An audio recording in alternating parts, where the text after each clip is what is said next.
was living in a cage. The cage no bigger than a few steps to the left and a few steps to the right. I can touch the walls when standing in the middle of my cell. I always believed early in my incarceration I was going to get out. I was going to get my appeal and I was going home. I was the convicted felon. And, the system's built in such a way to make sure that you're reminded of this every day.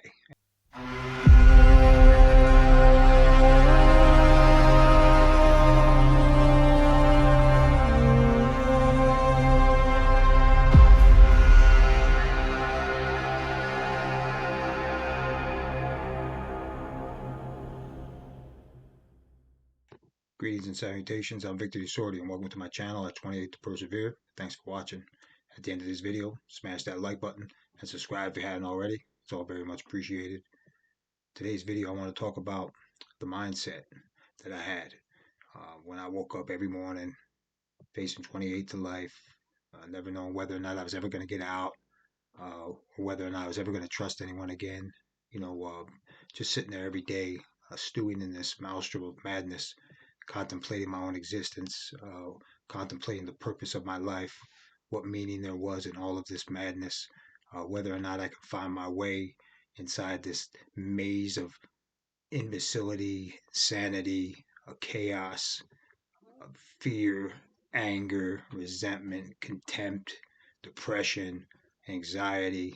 Running the gamut of emotional turmoil that you face every day within you, and then projecting an image of authority outside of you to make it through whatever it was you had to face when those cell doors opened and you confronted the general population and walked the walk and lived it every day.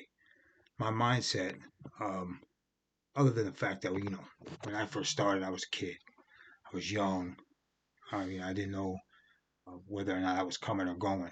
I didn't realize where I was at as far as the magnitude of time that I was going to eventually do. I always believed early in my incarceration I was going to get out. I was going to get my appeal and I was going home. And, I kind of had that almost jovial optimism inside me. I was going to face whatever haunted me every day and in the reality of my situation and overcome it, because in the back of my mind, I was like, I'll be out of here soon anyway. I'm going to get my appeal. The injustice of my excessive sentence was going to be overturned and I'd be let out with that faith in the system at that particular time in my life. I'm very naive and downright ignorant, but that was the way I thought. And I had a rude awakening. Obviously, the system isn't predicated on my well-being, especially when I was the convicted felon. And the system's built in such a way to make sure that you're reminded of this every day. And while you're incarcerated, you go to the law library, you fight your case. And I had many men step up to the plate and try to help me out and look over my case. Guys that I trusted, I wouldn't just share this information with anyone. I had to build a bond of trust through a long time of trial and tribulations that we all faced every day. And, I got a lot of sound advice when I was inside. There's a lot of very intelligent men, jailhouse lawyers. Some of these men are the most brilliant men you ever see. A lot of them go home and become legitimate lawyers, and some prestigiously so. And I realized that, in order for me to survive that time, after the appeals started dropping and I started losing my appeals one after another. It was just a barrage of federal, state, et cetera, appealing, and all the money that was squandered from my family, investing so much time and energy and financial support in me, because I was basically indigent when I went to prison. I was a young kid, 19. I worked as a dish dog at a restaurant prior to my incarceration. That was about my only employment that I had. So, going into the world that I lived in now and I was facing every day, my mindset eventually was transformed. And I realized, hardened by time, hardened by failures and disappointments and frustrations and the anger that just continued to fester, sometimes as just a boiling furnace inside me. It was enraged inferno at times. And I realized I had to get into a proper mindset. I had to really focus my time and energy on what it was going to take for me to overcome and persevere. And that will to persevere eventually became to define my every waking second of my life. It was my hallmark. My whole life was predicated on that. And then, I give a lot of testimonial to this will every day, and I give support to it, and I give a shout out when when I wake up every morning to the will of the gods that runs through me, and the understanding that I have within me that I have looked at the demons in the face. I have faced my darkest allies and darkest fiends, and confronted them both and overcome them. Those I thought were my friends, I realized were my enemies, and those who I thought were my enemies became my friends. I became intuitively in tune with my body and with my mind and my essence, the soul of my core being. I touched briefly on my Odinist face. My faith of Odinism has been profoundly affecting every walk of my life. I dedicate my life to it and how I move, things I give power to, the principles and nine noble virtues that I uphold every day, my honor, my courage, my truth, my will to persevere, my loyalty, hospitality that I try to show everybody, being industrious, being self reliant. I mean, the nine noble virtues carry the spectrum of who I am and how I move each and every way. And to this day, I try to uphold those values and try to live my life in such a fashion that I could rest assured every night that I'm proud that this is what I did. This is how I carried myself, regardless of how the others see or do not see me. It's basically essential how you see yourself, because you know that at the end of the day, like we used to say in the joint, there's only one man on your ID card. At the end of the day, you are who you are. That's who you owe your allegiance to, and you better understand that in the longer bouts that you have with understanding the greater world around you, because that allegiance that you have to yourself will then carry you to find the companionship among others. Will allow you to trust others because you can read them in accordance with how you know yourself and how you're aware of your environment. And I understood this later on in my bid when I tried to understand my mindset and how to get into the proper mindset each and every day when I woke up and put my armor on. Figuratively speaking and symbolically, I lived that way. I mean, I lived in metaphors in a sense because I tried to make sense of the world around me, and contextually it was confusing and confounding to make sense of the senseless nature of how I was living in a cage. The cage no bigger than a few steps to the left and a few steps to the right. I can touch the walls when standing in the middle of my cell, spread out my arms in such a fashion. So it was this was my world. And when the gates cracked, I got out, went to the yard, did my time, went to the weight pile. I mean, I basically spent the majority of my time hitting the iron, trying to understand myself, doing a lot of study. I did excessive amounts of reading. That really put me in the proper mindset to face the unknown each and every day. I mean, I love the books on self help in a sense, the motivational tracks that I really believed in. The 48 Laws of Power by Robert Greene. If anybody's ever read that, it's an incredible. Any of his books are essential reading for anyone in any walks of life. 33 Strategies of War, The Art of Seduction is also by him. Nietzsche, I'm a huge fan of Friedrich Nietzsche, his writings, The Will to Power, Beyond Good and Evil. I mean, they're essential, philosophical, but metaphorically a masterpiece in so many ways. Just looking at life in general. Arthur Schopenhauer is another phenomenal philosopher, and his The World as Will and Representation. I mean, I remember this vividly. This was a phenomenal book, and he teaches you books in life, in the books that you can read, and understanding the words that he say and how he said them and how he wrote them down and expressed them in such a fashion had a profound effect on me. I mean, there's the wisdom of life, which if anyone ever has an opportunity to get their hands on that book, essential reading, man. I mean, it just opened my eyes to so many things about life and what it took to keenly be in tune with the world around me, to pay attention to the details, subtle movements here, a look of the eye there. You really have to be conscious of how people uh, hold what they hold, what they consider powerful, and what they give their power to, their will to power. The wisdom of life. Actually, the book goes into detail of that. I mean, Friedrich Nietzsche looked up to Arthur Schopenhauer, so that was like his master, and he was the protege, so to speak. But yeah, it's just I really tried to get in this mindset, this warrior ethos that I tried to uphold every day, and how I lived and how I moved, the way of the warrior. I mean, that's how I believed it. The more you sweat in training, the less you bleed in battle, and I tried to live that out every day. I believed in it. I wholeheartedly still do, to a large extent. How I face each day now, it's a different type of warrior ethos, but it's still a warrior ethos nonetheless. I'm not looking for a fight, nor did I ever do that prior to prison or even while I was in prison. But I have that mindset where I'm very competitive, and in all walks of my life, I still am, and I look at that as a virtue. As long as it's channeled in appropriate fashion, and that's going to be productive for me and my family. My kith and kin is essential to my mindset, making sure they're good so that I would be good, and vice versa.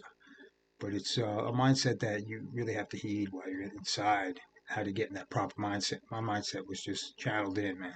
Every day I woke up, um, I would do some push-ups, a few hundred push-ups each day just to get me started. I would do my core, I would work on my stomach, doing various sit-ups and crunches and leg lifts. I would lift, I would lift books. I would have books in buckets and a rope around the actual bucket. And I would curl these books in these buckets, or I'd fill the buckets up with water and do that just to get everything, everything ready. I do some progressive squats, without weights or anything, just squats and lunges and reverse lunges, and just try to get my body completely focused as my mind was when I woke up and walked out of that prison cell, because I knew that I had to be on my game, I had to be on point, and I had to be completely in tune with everyone around me, the environment, how everybody else moved. So I wanted to make sure I was completely focused and channeled in, and I had that warrior mindset where I got up and it was automatically training. Each day I was training. Everybody would say, "What are you up to?" I'm training, man. I'm training. I'm training for Ragnarok. People would ask me that. And I would train for Ragnarok. That's what I used to tell everybody. When I was younger, especially in my 20s, because my mindset every day was the end of the world. I didn't know when it was going to end. The final battle would come to me.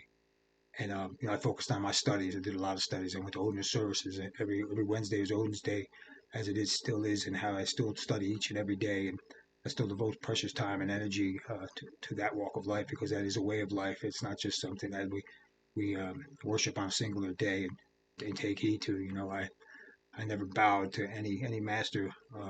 Than looking in the mirror and trying to understand myself, but I look upon the wisdom of others, and the profound impact that wisdom has had on me throughout my life, understanding the ethic behind where a person stands or doesn't stand, and understanding the gods and the will of the gods, and the power of the ancestors that runs through me. That blood has infused me with the might of a lineage that I have to uphold, and how I carry myself, and I have to honor that, and have to stand by my dignity and my principles and uphold my virtues, because I knew that that was the only walk of life that would ever going to allow me any opportunity to ever walk out of prison.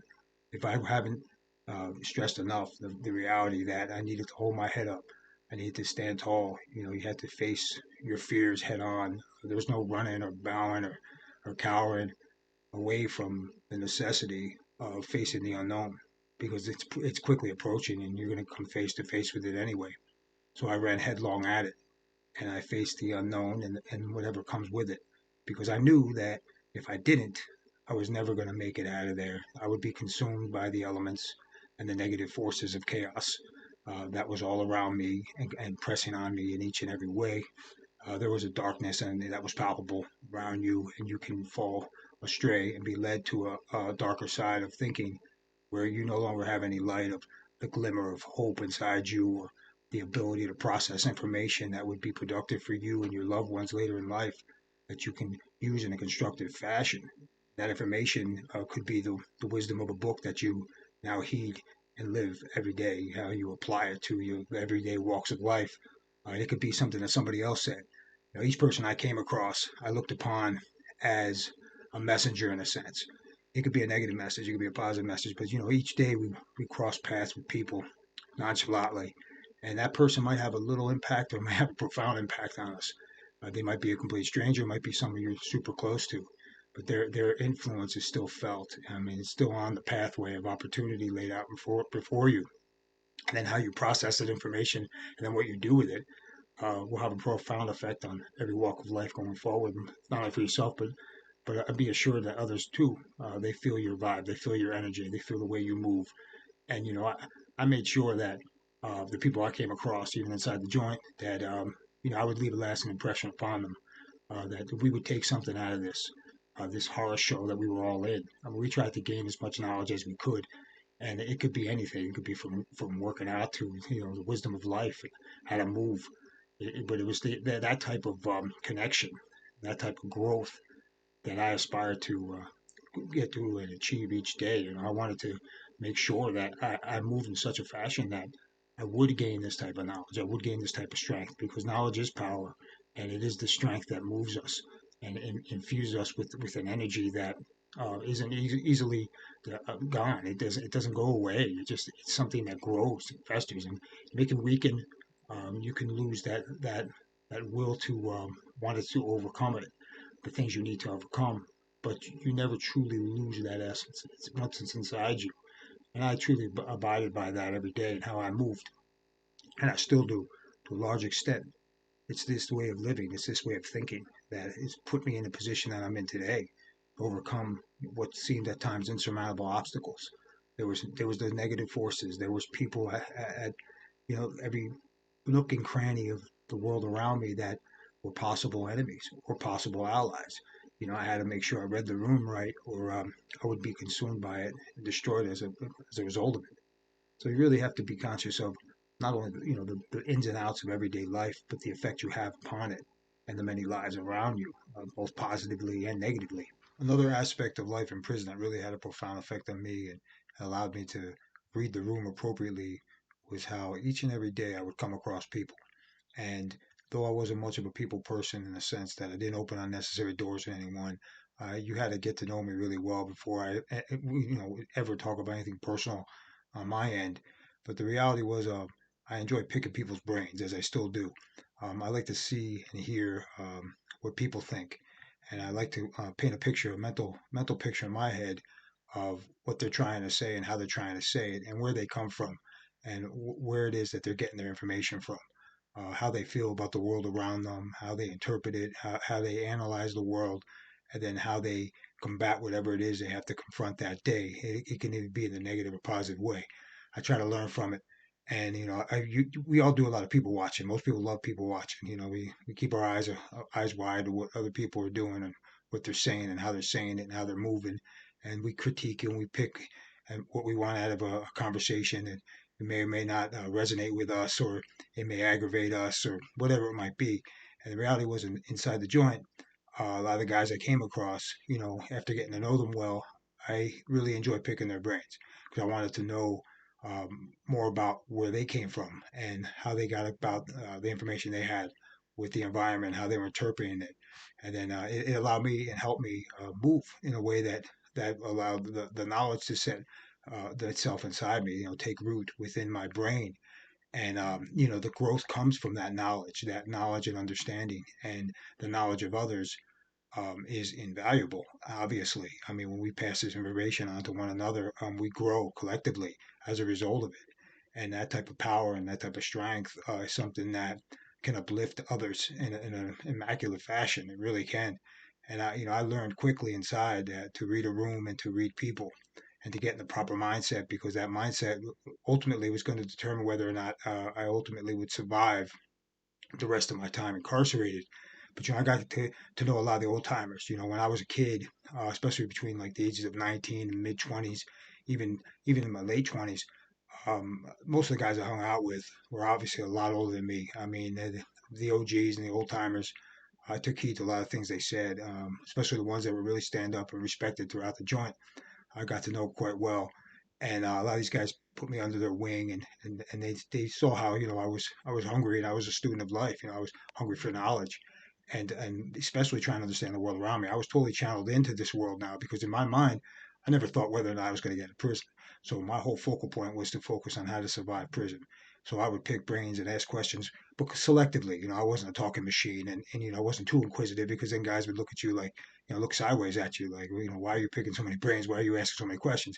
I mean, that could be taken completely out of context or in a negative light. And then, obviously, you would then have to defend your position, sometimes violently as a result. So, I was inquisitive, but I wasn't overbearing with questions. And I mainly would just watch. I like to learn by seeing and listening. and I would listen a lot. I still do. I like to listen because in my mind, I learn more with your ears than you do your eyes, in a sense. So I took heed to a lot of things I heard instead of most of the things I saw were pretty vicious and deplorable and horrific. And the sights and the visuals didn't really teach me anything. It was what I heard from others around me, and what I took heed to was the knowledge to process this information and then incorporate it into my daily life in a manner that would justify uh, the strength that I had inside me. It would empower me and justify in the sense that I felt that I was assured that this type of knowledge, this type of strength would carry me. It would carry me each day, and I wouldn't have to rely on anybody. I was self-reliant. I couldn't rely on anyone for anything in the sense that uh, I would get protection or I would get fed in a certain fashion. You had to stand up for yourself, put your big boy pants on. As a lot of guys used to say, put your big boy pants on. Because you had to man up, man, and you had to just take the bull by the horn and confront your fears and overcome them, or we'd be destroyed by them. It's your choice. But I refused that to happen to me, and I took a lot of heed in the knowledge around me, as I still do. I looked up to a lot of the old timers because they survived it. I mean, there was a guy I got close to real later on in my mid 20s, and he had almost 50 years in at that time. And I was found out recently he had recently passed in one of the maxes he was in. But at that time, I mean, he had 50 years in. I mean that's incredible, close to 50 years. And so the knowledge in his head about the time, and you would never know it. And the guy looked like he was, tip top shape. I mean, he worked out all the time, and he didn't have a lot of grays. But he went to the joint when he was in his early 20s, I think, at that time.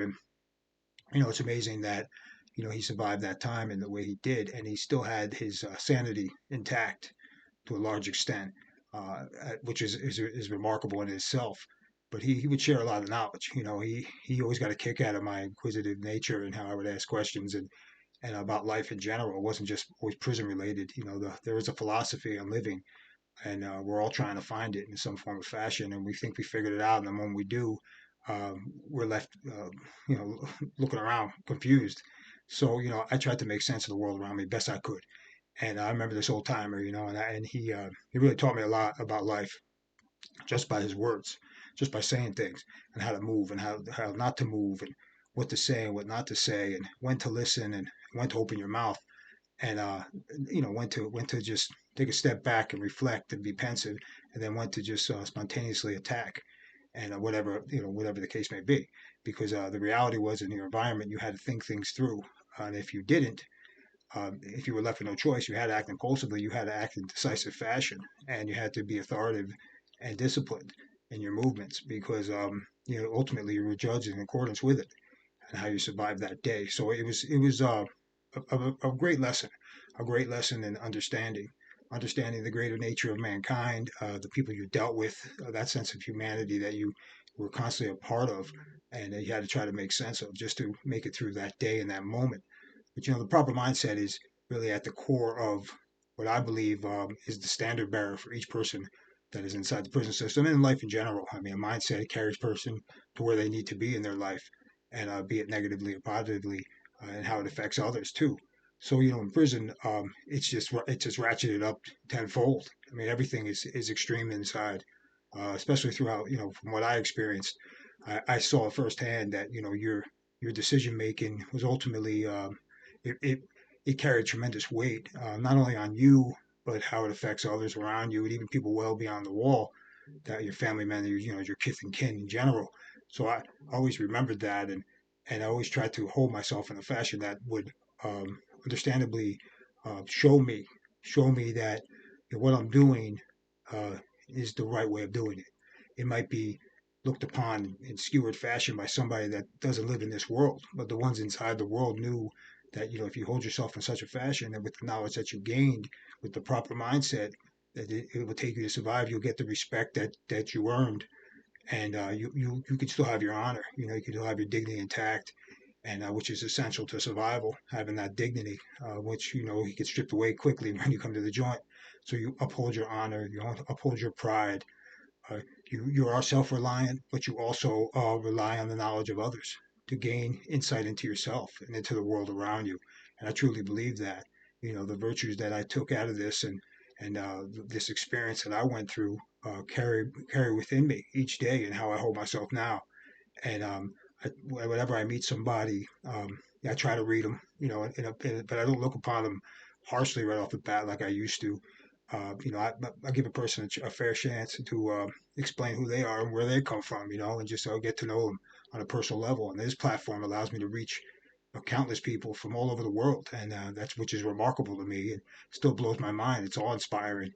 But I take a lot of pride in that reality that we all have that ability to reach out and learn and grow and then essentially that's the walk of life, man. Learning and growing and going through the pathway of opportunity laid out before us. And in prison is no different, man. You're just trying to get down the proper pathway, trying to make it out the front gates. And sometimes you're going to confront people that could care less about any of this. There are guys inside that I came across that were just hate machines, man. They didn't give a shit about nothing else. They just wanted to fight and they wanted to engage. They lived in the moment. They didn't give a fuck about anybody or anything, and they were never getting out. Hundreds of years that they were facing, and they could care less, man. And if you read the room right, you avoid them like the plague, man. You keep it moving. That was my whole thing, my whole mindset. I didn't open too many doors with people, and I kept it moving. I mind my business, man. You mind your business, unless somebody else violated me in some form or fashion. I gave everybody their respect, man, and just kept it moving. Keep it moving, bob and weave.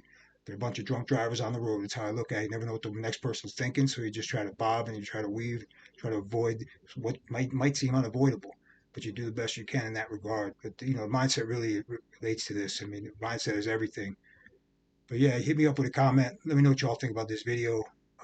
Curious to hear what anybody has to how they feel, what they would experience in their life, what their mindset is. It doesn't necessarily have to be prison related, but it's the mindset that ultimately moves and motivates us in every walk of life. Until next time, go with the gods, persevere.